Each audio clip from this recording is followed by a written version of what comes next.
आज का हमारा टॉपिक है अशोक। आज हम पढ़ेंगे अशोक। ये तो पिछले वीडियो में हमने बिंदुसार पढ़ा था। हमने देखा था कि बिंदुसार के 101 पुत्र थे, जिसमें सबसे बड़ा था सुसीम। सुसीम जो है सबसे बड़ा पुत्र था और बिंदुसार चाहता भी था कि सुसीम ही उसका उत्तराधिकारी बने और पाटलिपुत्र की राजगद्दी पर बैठे। 273 ईसा पूर्व में 273 ईसा पूर्व में जब बिंदुसार की तबीयत खराब हो जाती है तो वो सुसीम को बुलाता है। सुसीम उस समय कहाँ था? तक्षशिला में था। तो सुसीम को वो बुलाता है कि भाई आ जाओ, तुम्हारा राज्याभिषेक करना है। सुसीम को वापस बुलाता है, तबीयत खराब है बिंदुसार की। लेकिन सुसीम के पहुंचने से पहले अशोक वहां पर पहुंच जाता है। अशोक कौन था? अशोक अवंती का राज्यपाल था, यानी कि उज्जैन में गवर्नर था। तो अवंती का राज्यपाल उस समय था। ये पहले ही पहुंच जाता है पाटलिपुत्र। और जब बिंदुसार की मृत्यु हो जाती है, सुसीम आ नहीं पाता है, बिंदुसार की मृत्यु हो जाती है, तो अशोक गद्दी छीन लेता है 273 ईसा पूर्व में और जबरन गद्दी पर अपना अधिकार बना लेता है। लेकिन फिर सुसीम और उसके कुछ भाई, उसके जो भाई थे कुछ, वो अशोक का विरोध कर देते हैं। जब वो अशोक का विरोध करते हैं तो अशोक उनकी हत्या करता चला जाता है। जो जो उसके भाई विरोध करते हैं, सारे भाइयों का वो कत्ल कर देता है। और इस पूरे विरोध में उसको 4 साल का वक्त लगता है, यानी 73 के बाद 72, 71 और 70, ये टाइम लग जाता है उसको 4 साल का। 70 और 69 का भी कुछ लग जाए, 269 ईसा पूर्व। तो 269 ईसा पूर्व में वह अपना राज्याभिषेक करवाता है, क्योंकि 4 साल में वो सारे विरोधों को शांत कर देता है अशोक। जो भी भाई उसका विरोध कर रहे थे उनकी हत्या कर देता है। उसके बाद 269 ईसा पूर्व में वो राजगद्दी पर बैठता है, यानी कि अपना राज्याभिषेक करवाता है और अपना शासन स्टार्ट करता है, यानी अपना शासन प्रारंभ करता है। यहां तक हो गया। इसके बाद इसका नाम था देवनाम प्रिय राजा प्रियदर्शी अशोक। देवनाम प्रिय का मतलब होता है देवताओं में प्रिय, राजा प्रियदर्शी यानी राजाओं में प्रियदर्शी अशोक। अशोक का अर्थ है जिसे शोक ना हो। अशोक मतलब कोई किसी बात का शोक नहीं हो। शोक तो दूर की बात है, ये प्रारंभ में इतना क्रूर और अत्याचारी राजा था अशोक कि इसने अपने विरोधी भाइयों को तो मारा ही था, ये कभी भी किसी भी मंत्री को मार देता था। जो भी दासियां इसे पसंद नहीं थीं, वो दासियां इसने जिंदा जलवा दी थीं। मंत्रियों की कभी भी गर्दन कटवा देता था। काफी अत्याचारी राजा हुआ ये प्रारंभ में, और कई अन्य राजाओं पर इसने आक्रमण किए, उनको हरा करके उनका राज्य अपने मगध में मिला लिया था। काफी इसने अत्याचार किया था। इसके बाद पुराणों में इसे अशोक यानी अशोक वर्धन कहा गया है। अशोक को अशोक वर्धन कहा गया है, ये भी एक नाम है इसका। अच्छा, जब ये अत्याचारी राजा बन गया था तो इसका नाम पब्लिक ने चंड अशोक भी रख दिया था। इसकी प्रजा ने चंड अशोक रख दिया था। चंड अशोक यानी चांडाल अशोक। इतना ज्यादा क्रूर था ये कि प्रजा को कोई खासा पसंद नहीं था। चांडाल अशोक कहने लगे थे लोग। इसकी माता का नाम था सुभद्रांगी।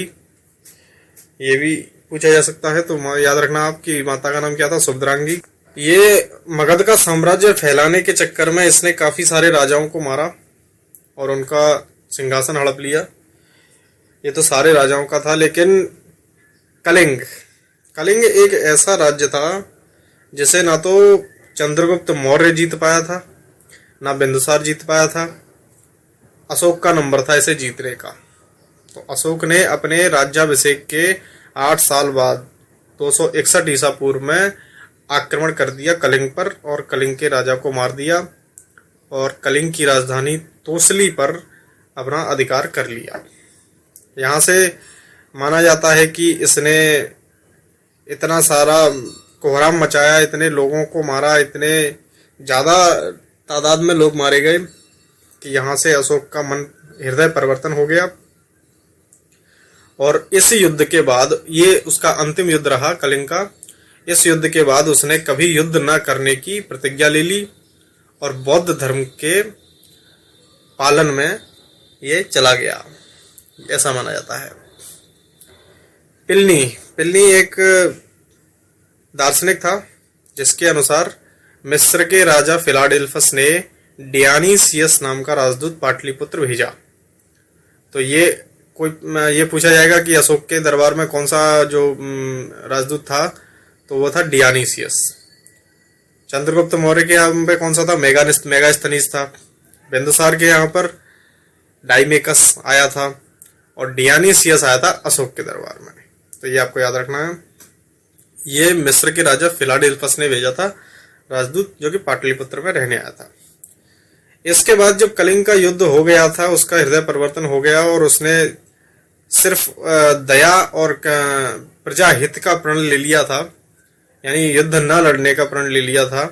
तो बौद्ध भिक्षु उपगुप्त से इसने शिक्षा दीक्षा ली, बौद्ध धर्म की शिक्षा दीक्षा उपगुप्त से ली। फिर ये बौद्ध धर्म के प्रचार में लग गया और इसने काफी अच्छे अच्छे काम अपने जीवन में करवाए। इसने अपने पुत्र महेंद्र और पुत्री संघमित्रा को श्रीलंका भेजा था बौद्ध धर्म के प्रचार के लिए। यानी ये बौद्ध धर्म के प्रचार प्रसार में इतना लीन हो गया कि सबको इस काम पे लगा दिया उसने कि सारे लोग जो है बौद्ध धर्म का प्रचार प्रसार करें और दया और प्रजा हित, ये सारी चीजें ध्यान में रख करके उसने ये सारे काम किए। उसने जो आजीवक थे, बौद्ध धर्म के आजीवक होते हैं, उनके लिए 4 गुफाएं बनवाई, कर्ज, चौपार, सुदामा और विश्व झोंपड़ी। ये 4 गुफाएं बनवाई थी। ये बराबर की पहाड़ियों में बनवाई थी। बराबर की पहाड़ियों में 4 गुफाएं उसने रहने के लिए बनवाई थी, जिससे आजीवक अच्छे से अपना काम कर सकें। उसने भारत में शिलालेखों का भी निर्माण करवाया था। सबसे पहले शिलालेखों का निर्माण करने का श्रेय अशोक को जाता है। तो उसने शिलालेखों का भी निर्माण करवाया। शिलालेखों में ये भाषाएं थी ब्राह्मी, खरोष्टी, ग्रीक एवं अरमाइक। ये भाषाएं हमें उसके शिलालेखों में देखने को मिलती है। ब्राह्मी जो लिपि थी, वो भारत में जितने भी शिलालेख मिले उनमें ब्राह्मी लिपि मिली हमें। उत्तर पश्चिमी पाकिस्तान में जो शिलालेख मिले थे उनमें खरोष्ठी लिपि का जो है इस्तेमाल किया गया था। अफगानिस्तान में जो मिले हैं हमें शिलालेख, वो ग्रीक एवं अरमाइक से लिखे हुए थे। यानी कि काफी विस्तृत साम्राज्य था अशोक का। अफगानिस्तान तक उसने शासन किया था। उसका जो साम्राज्य फैला हुआ था वो अफगानिस्तान से आगे तक था। वहां भी हमें उसके शिलालेख मिले हैं।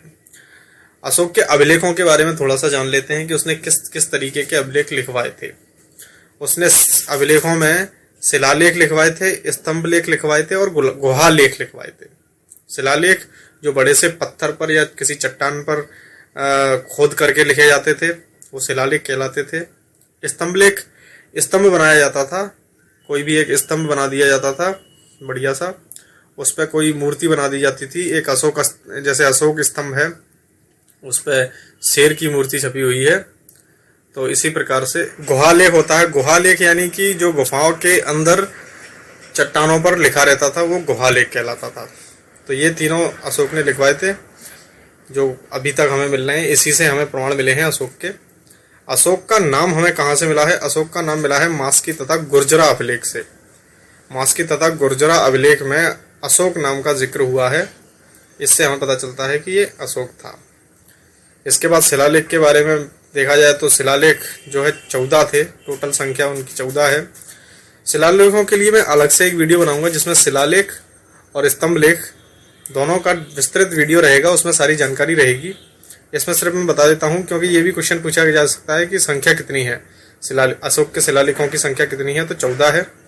इनकी खोज किसने की थी? तो पादरेटी फैंतेलर ने 1750 में खोज की थी शिलालेखों की, लेकिन ये पढ़ नहीं पाया था। पढ़ने में पहली सफलता मिली थी जेम्स प्रिसेप को मिली थी 1837 में। अशोक के शिलालेखों को पढ़ने में पहली सफलता जेम्स प्रिसेप को मिली थी 1837 में। ये भी पूछा जा सकता है, तो ये याद रखना है अपने को। इसके बाद आते हैं स्तंभ लेखों पर। स्तंभ लेखों की संख्या 7 है। ये ब्राह्मी लिपि में मिले हैं हमें। कौशाम्बी का जो अभिलेख है उसे रानी का अभिलेख भी कहा जाता है। रानी का अभिलेख, क्योंकि इसमें जो वर्णित होगा वो रानी के आदेश अनुसार होगा, तो इसलिए उसे रानी का अभिलेख भी कहा जाता है। और एक और इम्पोर्टेंट फैक्ट है कि सबसे लंबा अभिलेख कौन सा है, तो वो 7वां ही है। और सान ए कुना अभिलेख, सिर्फ एक ये अभिलेख ऐसा है सान ए कुना जो ग्रीक एवं अरमाइक भाषा में मिला है, बाकी सारे अपने को ब्राह्मी में मिले हैं। तो ये याद रखना है, सान ए कुना जैसा नाम से पता चल रहा है कि ये हिंदी नहीं है, तो ये ग्रीक एवं अरमाइक में है। तो यहाँ तक कंप्लीट होता है अशोक का चैप्टर। इसके बाद हम एक वीडियो लेके आएंगे जिसमें शिलालेख और स्तंभ लेखों के बारे में सारी जानकारी रहेगी। वहाँ से क्वेश्चन बहुत कम पूछे जाते हैं, इसलिए मैंने सोचा कि अलग से उसका वीडियो बना लूँ। ये वीडियो काफ़ी लंबा हो जाता है इसलिए। उसके बाद अशोक ने काफ़ी टाइम तक शासन किया था, लेकिन उसने युद्ध न लड़ने की प्रतिज्ञा ली थी, तो उसकी सेना जो है युद्ध लड़ना भूल चुकी थी। उसके बाद जो राजा हुए उन्होंने भी कोई खासे युद्ध नहीं लड़े, इसलिए मौर्य साम्राज्य का पतन होता चला गया। इसका मौर्य साम्राज्य का अंतिम जो मौर्य वंश का शासक था उसका नाम था ब्रह्मदत्त। ब्रह्मदत्त अंतिम शासक रहा, और इसके बाद फिर कोई शासक नहीं हुआ। फिर ब्रह्मदत्त की हत्या कर दी थी पुष्यमित्र ने, जो कि ब्राह्मण वंश का था, और उसने ब्राह्मण साम्राज्य की स्थापना की थी। ब्रह्मदत्त को मार करके यहाँ तक ही मौर्य साम्राज्य का वर्णन है। इसके बाद हम पढ़ेंगे ब्राह्मण साम्राज्य। तो तब तक के लिए धन्यवाद। Take care.